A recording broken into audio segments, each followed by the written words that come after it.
At the beginning of the movie, we see a couple who have come hiking in a forest, but they end up getting lost and start looking for help, especially since the wife has injured her leg. After walking for a while, they spot a large house deep in the woods. The husband leaves his wife outside and goes inside the house to look for help. The main door is locked, so he enters through the basement. Inside, the house is completely empty, and the telephone line isn't working either. Meanwhile, outside, the wife notices something in an upstairs room. We then see someone secretly recording her with a camcorder. Inside the house, the husband hears a noise coming from the upper floor and goes to check it out. At the same time, we notice something strange. When the wife looks directly at the camcorder, she suddenly becomes possessed. After this, the scene shifts. We are introduced to an orphan girl named Abby and her foster brother Steve. Steve has come to Abby's apartment, which actually belongs to her foster sister Laura, and Abby has been secretly staying there. Steve is there for a reason. He's a private investigator. He tells Abby that they've finally found information about her real parents and gives her the contact number of a child care officer. Abby calls the officer, who later visits her and reveals that her parents are no longer alive. However, their house is still intact, and Abby is the rightful heir to it. This means she no longer has to live in someone else's place. She can even sell the house if she wants. At first, Abby doesn't plan to sell it, but after Laura calls and verbally abuses her, Abby decides to sell the house so she can move to the city and buy a small apartment where she can live peacefully.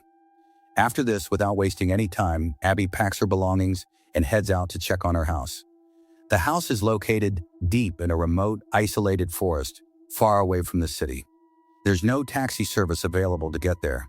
So after getting off at the train station, Abby stops by a bar. But the people there aren't happy to see her at all, and they all refuse to give her a ride. However, a guy named Kyle agrees to drop her off at her house. Kyle tells Abby that no one likes to go anywhere near that place, which is why no one was willing to help her. So the problem wasn't Abby, it was the location of the house itself. We also noticed that Abby and Kyle seem to like each other, but Kyle has work to do, so he eventually leaves. After that, Abby goes inside the house and carefully checks everything. The house itself is in decent condition, but everything inside is scattered and messy. She even finds an old bottle of alcohol. Abby continues exploring and heads upstairs, where she finds her old swing with a doll placed inside it. Near the window, there's a camcorder, and inside a box, she discovers a bunch of tapes. This is the same house shown at the beginning of the movie, and it turns out someone had been recording that mysterious lady using that camcorder. Anyway, after this, Abby gets a call from Steve and steps outside. Steve tells her that he got a call from a real estate agent who can help sell the house. He asks Abby to send some pictures of the property, then hangs up.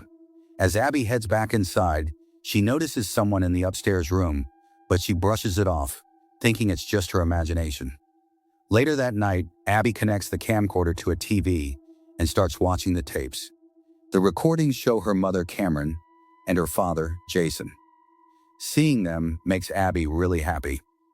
One strange detail, though, Cameron and Abby look almost exactly alike. As Abby continues watching, she suddenly notices a glitch on her mother's face in one of the tapes. For a split second, it looks like another woman's face is overlapping Cameron's, and that face is staring directly at Abby.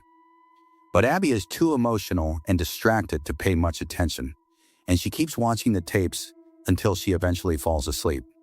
While Abby is asleep, we see someone standing outside her room, watching. And then, silently, they walk away. The next morning, Abby tries on her mother's dress and finds a report revealing that her father, Jason, had a neurological condition and didn't have long to live. Later, Abby goes out for a jog, comes back and takes pictures of the house so she can sell it. After that, she goes to take a shower. But when she comes back, she hears footsteps coming from downstairs. She goes to check and notices that the camcorder is now lying near the window. When she looks through it, she sees something terrifying, a man standing outside the window. But that man was only visible through the camcorder. So Abby assumes the camcorder might just be malfunctioning since it's quite old. Anyway, shortly after, Kyle shows up He came to check if Abby was okay, but Abby starts questioning him about what really happened to her parents. Instead of answering directly, Kyle tries to lighten her mood and takes her to a pub, where he plans to explain everything. There, Kyle tells Abby that she'll have to uncover the truth about her parents on her own. He then shows her an old news video, and Abby learns that many years ago, her parents died by suicide, basically by setting themselves on fire. Abby, however, somehow survived. But the mystery behind it remains unsolved. The most terrifying part? 13 bodies were found in that same house, all badly disfigured, and they were all her mother's patients. Cameron, Abby's mom, was a therapist. As for Jason, only his teeth were recovered because the rest of his body was completely burned. That's the reason people in town dislike Abby. In fact, they avoid even going near that house. They believe Abby's mother was a witch, and that Abby is one too, just like her. Suddenly, a man shows up and starts yelling at Abby, telling her to leave. Kyle steps in and takes Abby away from there. He drops her home, but Abby invites him inside. They talk for a bit, and Kyle places his cap on the table. It's clear they have feelings for each other, and things start to get intimate. Later that night, while Abby is asleep, Kyle quietly gets up to leave. But then he hears a TV playing in another room. When he goes to check, he sees something shocking. The TV is playing his own live footage. At first, he thinks it's some kind of prank.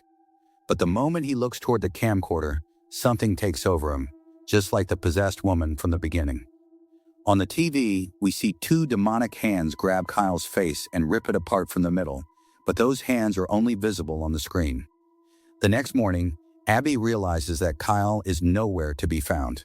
Worried, she goes to check the tapes and discovers another box filled with recordings of Cameron's therapy sessions with her patients.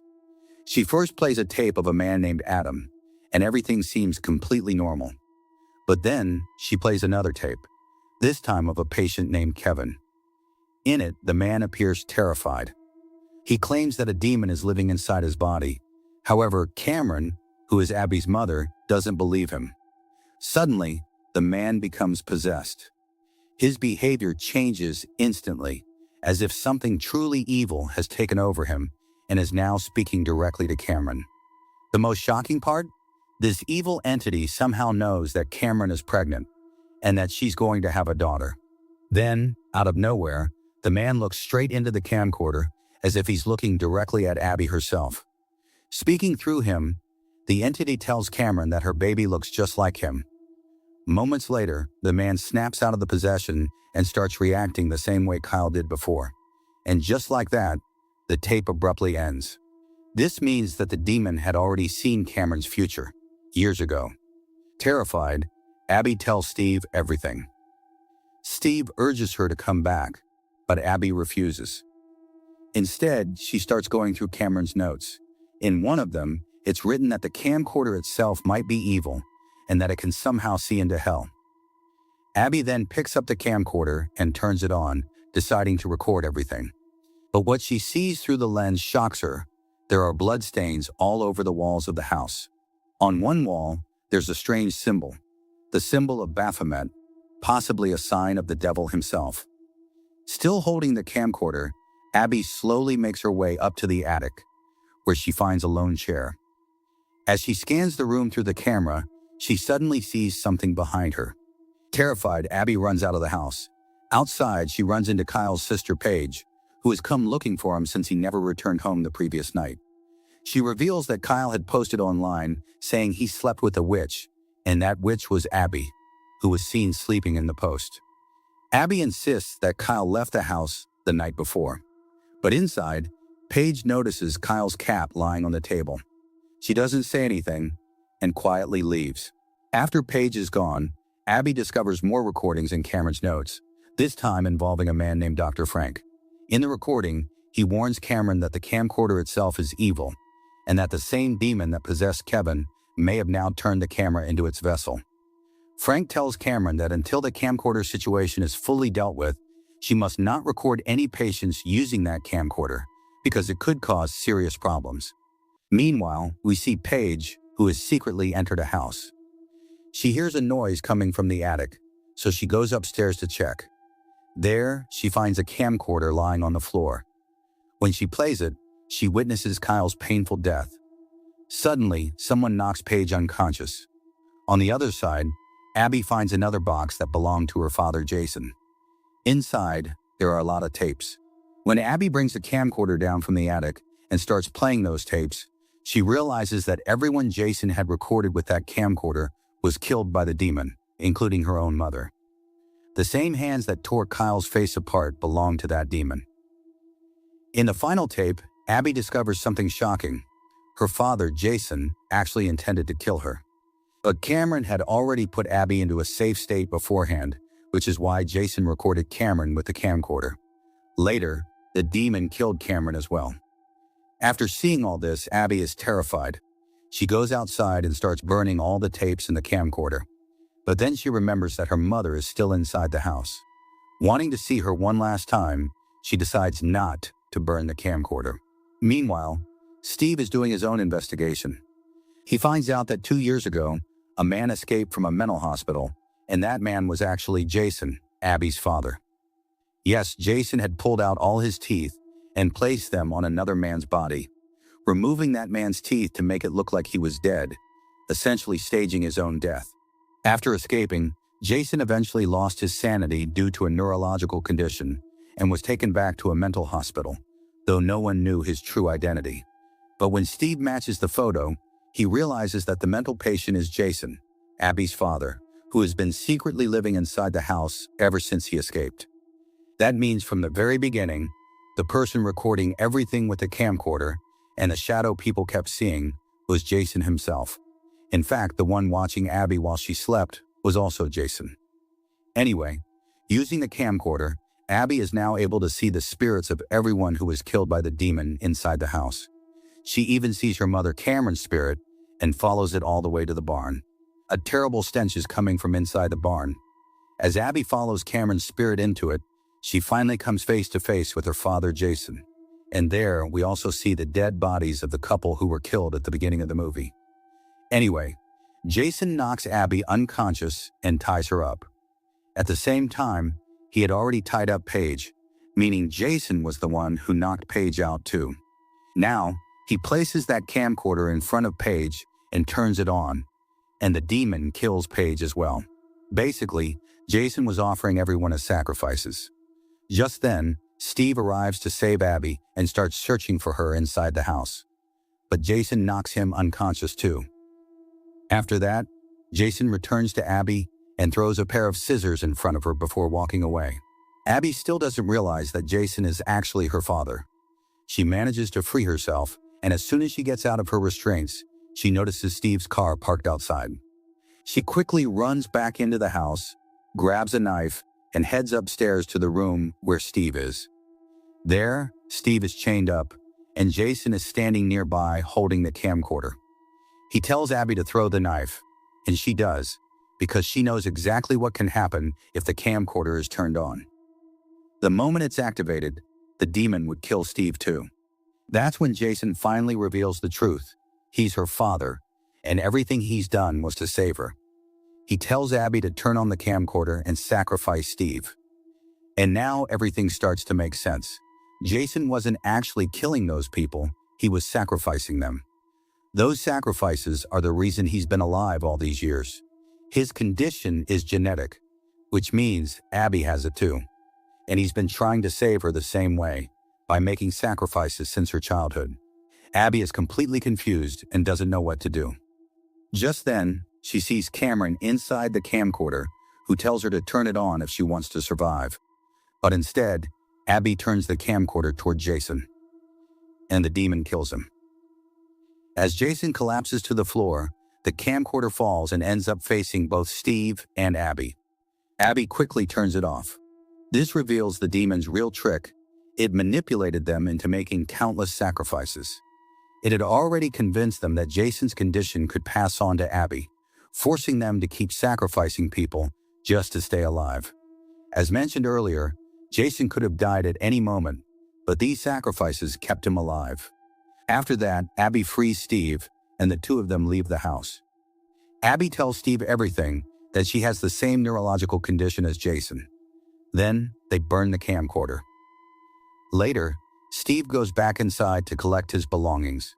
Meanwhile, Abby hears someone whistling from a distance. She follows the sound and sees a man, the same one the demon had killed earlier. But without the camcorder, it's impossible to see spirits. That's when Abby realizes it's the same man she had seen outside the window through the camcorder before. She breaks down crying, calling out for Steve, and just then, the movie hits you with a shocking twist.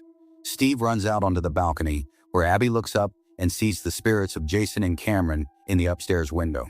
Then it's revealed that when the camcorder fell earlier, it actually recorded Abby and Steve, and at that very moment, the demon killed both of them. The terrifying part? They don't even remember it happening. This also means the camcorder is still intact, and the cycle is far from over. Anyone the demon kills gets trapped inside its personal hell, almost like they've been sacrificed to it. The spirits don't even realize they're dead until much later. And now, Abby and Steve have become part of those very victims the demon claimed before. In other words, this evil camera will keep hunting new victims. With this, the story ends here. Let me know your thoughts in the comments section, and also subscribe to this channel for more stories like this.